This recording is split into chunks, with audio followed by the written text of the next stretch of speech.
And so, it would seem that there's not a day that goes by this past week, these past days, that does not remind us of the words of Jesus when he said in Matthew 24:6, "You will be hearing of wars and rumors of wars."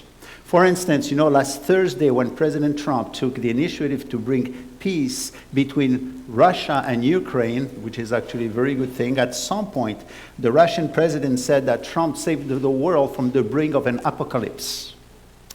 Might this mean that he himself was close to using his nuclear powers?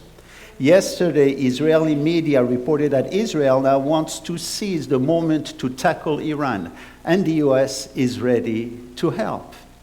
They want to attack Iran to prevent it from developing nuclear weapons, for if Iran develops them, Israel knows that it will use them, that is, against them.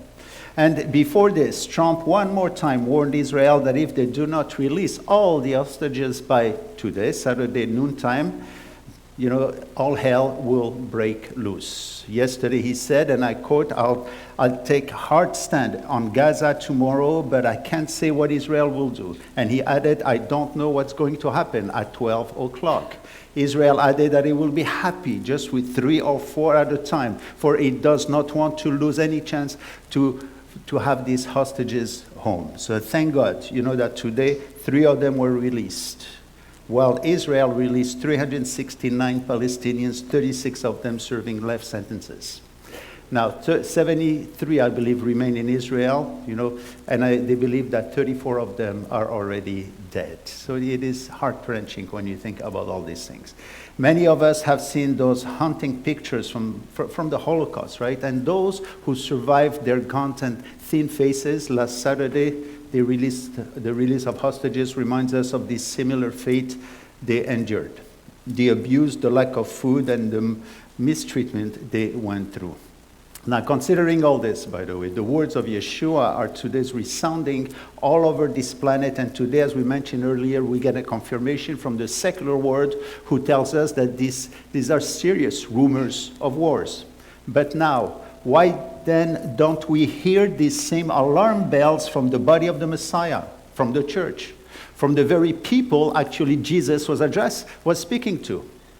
Not only are Bible prophecies today seldom taught in churches, but we see even less of an urge on the part of many Christians to want to share what the Lord is planning or what Jesus teaches and warns about the end time, because he spoke so much about the end times.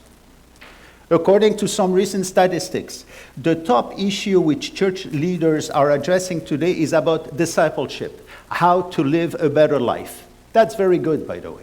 But while sanctification is essential in our walk, what about the unsaved outside?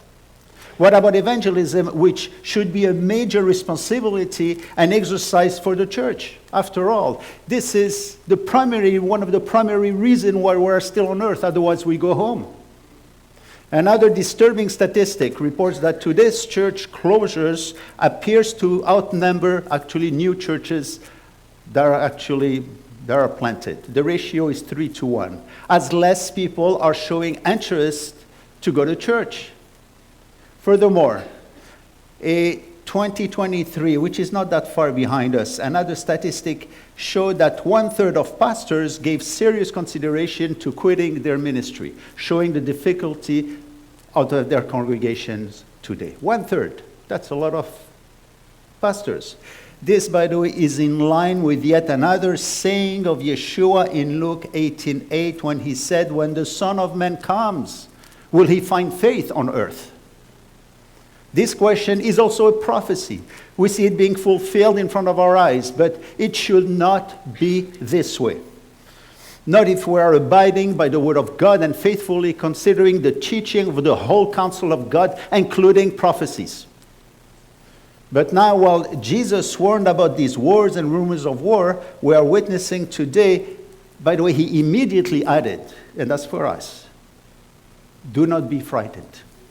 Don't be frightened. As believers in Yeshua, we are fully sheltered, we are fully protected, and we are also supernaturally equipped with this inner power of love for our neighbor, so we can go and share the message of salvation with them. And so it is my prayer that as a congregation, we could do the most of these exceptional times we're living today.